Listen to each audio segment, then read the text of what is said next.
आदाब। मैं हूं सैयद आसिफ जाह और एक बार फिर ईमान न्यूज़ के साथ आप सबके हमरा मौजूद हूं। बात ईमान की, बात इंसान की। मिडिल ईस्ट की सरजमीन जहां कभी इल्म और तहजीब के दरिया बहते थे, आज अपनों के लहू और बारूद की स्याह राख से अटी पड़ी है। आज शायद तारीख दानों के लिए सिर्फ एक अपडेट हो, एक फौजी अपडेट हो, लेकिन एक ईरानी के लिए आज ये दिन जज्बात, गैरत और सब्र के ऐसे इम्तिहान के तौर पर है जिसकी मिसाल मुश्किल है।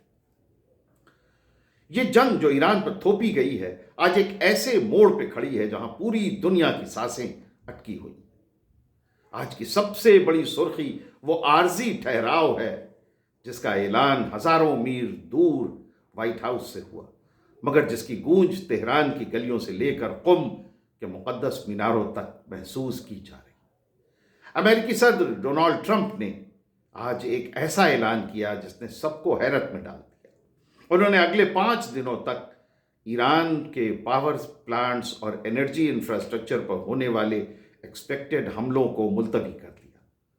इसे सीज फायर नहीं बल्कि एक टैक्टिकल पॉज कहा जा रहा है। लेकिन हमें यह समझने की जरूरत है कि ये रहमदिली कहां से आई। क्या वाकई इंसानी जानों की कोई कद्र है, या फिर ईरान की उस बहादुर अवाम का खौफ है जिसने आंख में आंख डालकर यह कह दिया कि अगर हमारे घर अंधेरे में डूबे तो पूरी दुनिया की शमें गुल कर दी जाएंगी।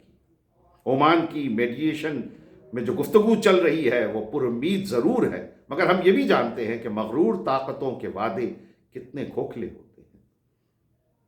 ये 5 दिन का वक्फा किसी तोहफे की तरह नहीं बल्कि ईरान की रेजिस्टेंस की जीत की तरह देखा जाना चाहिए। पिछले कुछ हफ्तों में जो कुछ हुआ उसने दुनिया को ये साफ तौर पर बता दिया कि मजलूम जब खड़ा होता है तो बड़े बड़े बुत ढह जाते हैं। नतान्स के न्यूक्लियर मरकज पर जो बुज़दिलाना हमला किया गया उसने हर मुसलमान के दिल को चलनी कर दिया, लेकिन जवाब ऐसा मिला कि दुश्मन के हौसले पस्त हो गए। ईरान की सरजमीन से उठी मिसाइलों ने न सिर्फ आसमान को चीरा बल्कि उस गुरूर को भी तोड़ा कि जिसे इनविंसिबल कहा जाता था। खबरें इस बात की गवाही दे रही हैं कि ईरान के डिफेंस सिस्टम ने अमेरिकी फौजों के जदीद तरीन F-35, F-16 लड़ाकू जहाज़ों को निशाना बनाया। जब दुनिया का सबसे महंगा जंगी जहाज़ आसमान से ज़मीन पर आता है तो वो महज एक मशीन का गिरना नहीं होता, बल्कि उस साम्राज्यवादी सोच की हार होती है जो ये समझ बैठी थी कि टेक्निक खुदा से बड़ी है। मगर मगरूर F-35 को जख्मी होकर उतरना पड़ा और यह वाकया जंगी तारीख का एक सुनहरा बाब, पूरी दुनिया की जंगी तारीख का एक सुनहरा बाब बन गया। ईरानी अवाम जंग के पैरोकार कभी नहीं, मगर जब जुल्म की इंतहा हो जाए तो खामोशी गुनाह बन जाती है। ईरान ने अपनी मिसाइल की कुव्वत का लोहा मनवाते हुए इजरायली शहरों दिमोना और अराद पर जो पलटवार किया वो नताज का सीधा सीधा जवाब है हिसाब। दिमोना जहां इजराइल का एटॉमिक दिल धड़कता है, वहां ईरानी मिसाइलों की गूंज ने यह साबित कर दिया कि अब इजराइल का कोई भी कोना महफूज नहीं है। इन हमलों में 100 से ज्यादा लोग जख्मी हुए और दर्जनों इमारतें मलबे का ढेर बन गई। हालांकि मासूमों का नुकसान हमेशा रंजीदा करता है, मगर दुनिया को यह याद रखना चाहिए कि गजा में सिसकते हुए बच्चों और तेहरान में गिरते मलबे का हिसाब बराबर होना लाजमी है। जान का नुकसान, जान किसी की भी हो, बहुत इंपॉर्टेंट होती है, मगर इजराइल को समझाने का इसके सिवा कोई और रास्ता भी नहीं। हालांकि इजराइल ने अपने जानी नुकसान को सेंसरशिप की बदौलत दुनिया से छुपा रखा है, मगर जो तस्वीरें सामने आती हैं वो बताती हैं कि खासा इंसानी जानों का खासा नुकसान इजराइल को रोज हो रहा है ईरानी हमलों की वजह से। इस जंग की सबसे भारी कीमत आम ईरानी शहरी चुका रहा है, जो पाबंदियों के बावजूद अपनी गैरत का सौदा नहीं कर रहा। आज तेहरान की माएं अपने बच्चों को लोरी सुनाते वक्त बाहर से आती सायरन की आवाज़ों को अनसुना करने की कोशिश करती हैं। दवाओं की किल्लत है, राशन महंगा है और बिजली का फुकदान सर पे है, लेकिन सआदत, फेलिसिटी ये है कि इस मुसीबत में भी इन ईरानियों का जज्बा कम नहीं हो रहा।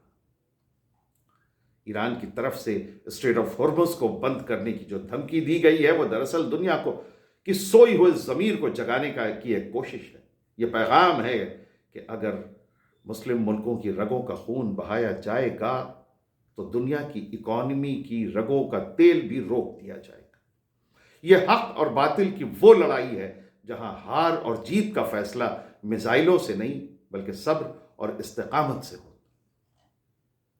अफसोस होता है जब हम ये देखते हैं कि कुछ इस्लामिक मुल्क आज भी इस तमाशे में महज तमाशबीन बने हुए हैं। जहां रूस और चीन जैसे मुल्क अपनी स्ट्रेटेजिक वजहों से ईरान के साथ खड़े दिख रहे हैं, वहीं मुस्लिम उम्मा का एक बड़ा हिस्सा खामोश है। इंडिया ने भी डिप्लोमेसी और बातचीत पर जोर दिया, जो एक अच्छी पहल है, मगर इंसाफ के तराजू में जालिम और मजलूम को एक ही पल्ले में नहीं रखा जा सकता। ओमान की सालसी एक ठंडी हवा के झोंके की तरह आई।